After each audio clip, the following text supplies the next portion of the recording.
segundo governo de Getúlio Vargas, nacionalismo e radicalização política. Apresentado por Gleidson Glauber, Caio Ronald e Lucas Eduardo.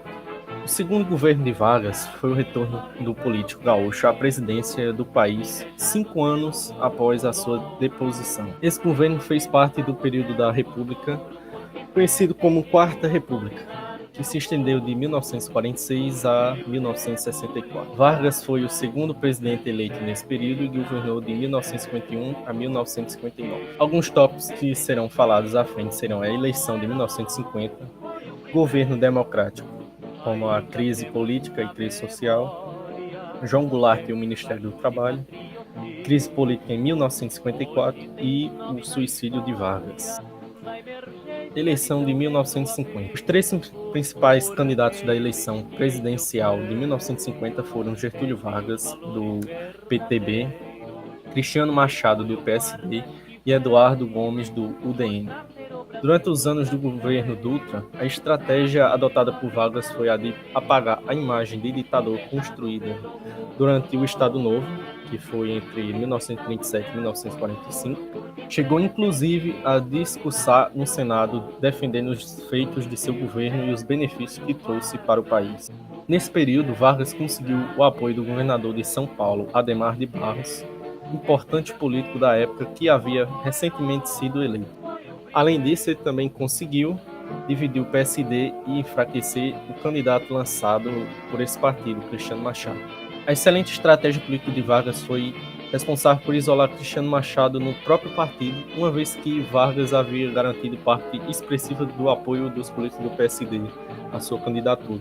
Por fim, teve ao seu favor também a pouca habilidade de seus candidatos para obter votos do eleitorado.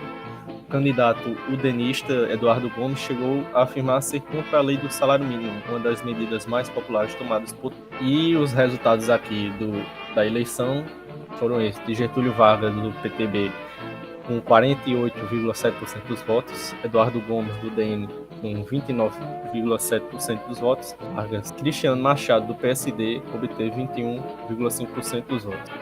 A crise política ela foi marcada por inflações, crises e greve. Porém, o fator principal foi as críticas da oposição contra o governo Vargas, por conta da própria contradição do governo em relação a obras e planos do governo nacionalista. Porém, tudo que era falado sobre o nacionalismo no Brasil não se passava de interesses internacionais, que eram assim criticados pela oposição. Além disso, para piorar a situação, durante a crise, foi fundada a Eletrobras e a Petrobras. Já na crise social, a inflação que tomava conta da vida social das classes trabalhadoras por conta da desvalorização do cruzeiro, sim, surgindo várias manifestações contra o governo com a ajuda de movimentos sindicalistas. A mais conhecida manifestação foi a greve dos 300 mil, lá em São Paulo.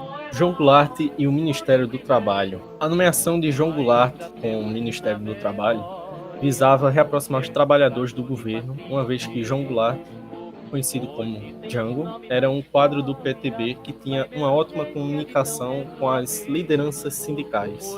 A nomeação de João Goulart para a função alarmou a classe média e alimentou as denúncias da extrema-direita, com o argumento de que Vargas estava instalando a tal república sindicalista aos moldes peronistas. A possibilidade de aproximação do país aterrorizava a classe média e a elite do Brasil. Mesmo sem Vargas ter proposto nenhum tipo de aproximação com a Argentina, seu governo foi atacado por isso.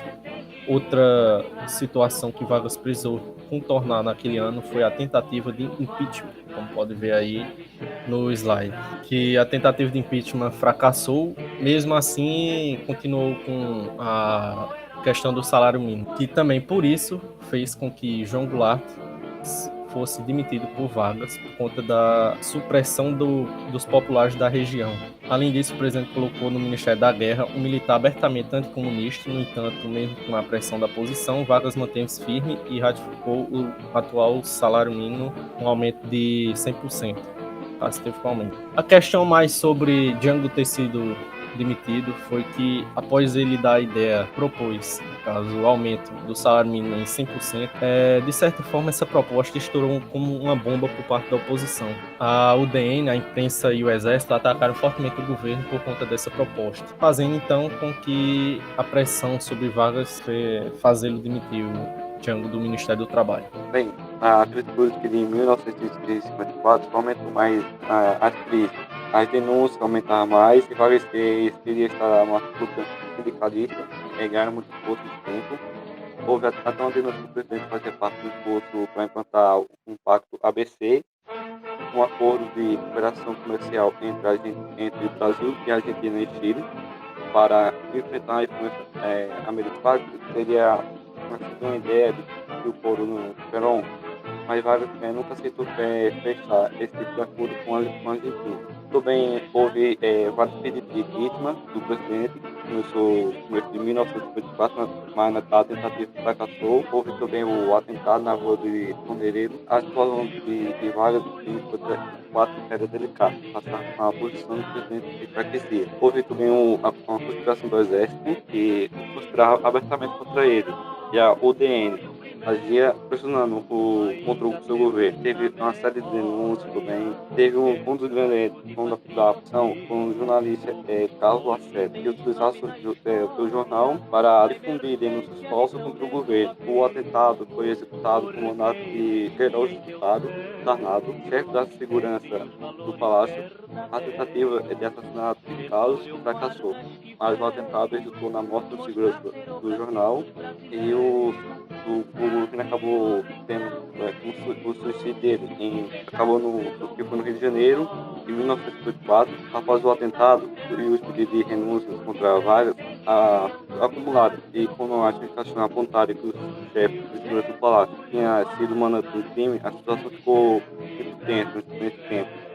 Personagem isolado, o presidente optou por uma saída extrema, cometendo suicídio em 1954, no dia 24 de agosto. O suicídio de Vargas gerou uma comoção social e as pessoas foram na rua manifestar sua insatisfação contra os seus seguidores. Carlos Zero foi assim tentou fugir às pressas do Brasil e retornou a ano. Vargas deixou a carta em um testamento, um forte emotivo. A decisão da presidência foi realizada pelo vice-presidente Café Filho. E é isso. Muito obrigado pela atenção.